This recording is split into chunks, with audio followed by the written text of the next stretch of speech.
Hello everyone, and welcome to another Top 5 Records video, and another one in the series in which I'm taking a closer look at the full body of work of The Doors.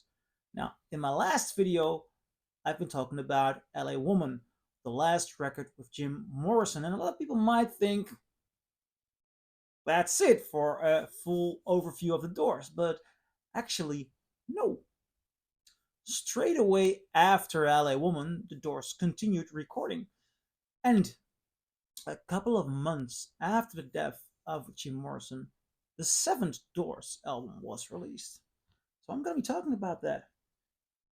Other Voices. And I was lucky enough to find a first US pressing of this record here in Amsterdam. It's a gatefold sleeve. I get the record inside of it now. This, to a certain degree, is a controversial album. Because why? And this is the most asked question, and I'm going to dive into it today. But why do the Doors continue without Jim Morrison? The easy answer is money. And honestly, a lot of people talk about that in a derogatory way. I hope I pronounced that right. Um, and I say to that, well, when you're all suddenly out of a job and you were in one of the biggest rock bands in the world, I do understand. I mean, you gotta remain making a living. These guys did not per se make a lot of money. I'm not sure about that case with regard to the Doors, but I have spoken to musicians who were had their number one hits in the 60s or 70s, but due to strange contracts, they did not get a lot of money, and artists just need to keep touring to make the money out of their hits. Not sure what this was the case with the Doors, but the choice for them to continue was made at a tough time. First of all, Other Voices, the recording of this started before the death of Jim Morrison.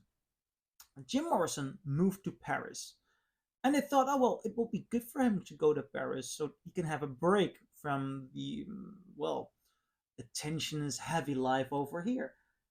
So they just went in the studio, they wrote songs, they recorded songs, believing that once Jim Morrison would get back, he would be singing on them. So that is of a different attitude. Now, I believe it was John Densmore who said that back in the day, it was in July, and they started recording this in June. They got the news that Jim Morrison had died. And you're just taken aback. When you hear something like that, you're taken aback. What do? Well, the record company, Elektra, said, you just keep recording, you're the Doors, you're under contract, we want your new album.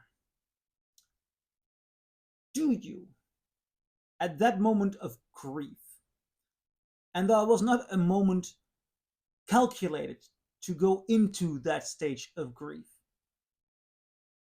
do you fully understand what you're starting or what you're continuing in this regard?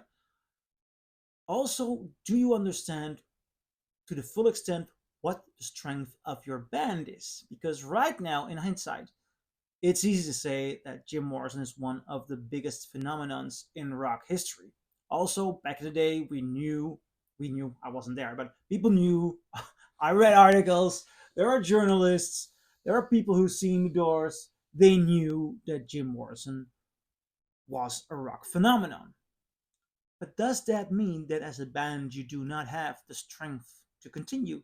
As a matter of fact, there's a story here from Amsterdam. I live in Amsterdam, where they were touring with Jefferson Airplane, and Jim Morrison was too drunk to get on stage, or he fell off stage. So Ray Manzarek continued singing and even did an imitation of Jim Morrison. Now, he's not imitating Jim Morrison on this album, nor is it obvious that he does not have the voice to come close to that. He might have done a nice imitation during a live gig, but it doesn't mean that his voice has the depth or the conviction to fill in for Jim Morrison here. But I'll continue with that later on. I'd like to get back to that question. When you are a bunch of musicians, and they're great musicians, they're great songwriters, they're great musicians, do you understand the core that keeps the band together? I think the answer is no. And I think it's tough to understand how things fully work. Because there are also examples of bands who, after the death of a member, like AC/DC, continued in the same level or even higher. Same can be said for Joy Division. Their frontman died, but they got back as New Order and made a completely different genre of music. They're great musicians, so this might work. I'm a filmmaker myself. I just released a film in Dutch cinemas here. My film will also be released in the United States next year. It's going to get a theatrical release in Spain and in France. So I'm doing pretty okay. I can't complain. Thing is, I have frequent collaborators. I have the same sound department. I always work with the same co-writer. I also work with the same cameraman. I always work with the same editor. If I would get the chance to make something without them, I am not sure if I would be able to deliver, because I do not, for the life of me, can oversee why a film of mine at this moment would work or not. There are things that you cannot see, especially not when things are going well. Which qualities do you have that constantly work? Which qualities do you not have, but that is accepted or worked around by the people you work with? You see that kind of collaboration pretty well with Lennon and McCartney, who got a perfect balance in, and one had a very good focus on melodies, and the other had a certain heart, a certain vision, a certain depth in lyrics and in vocals. And where the other would not deliver, the one would fill in. That kind of thing. What is the dynamic of qualities?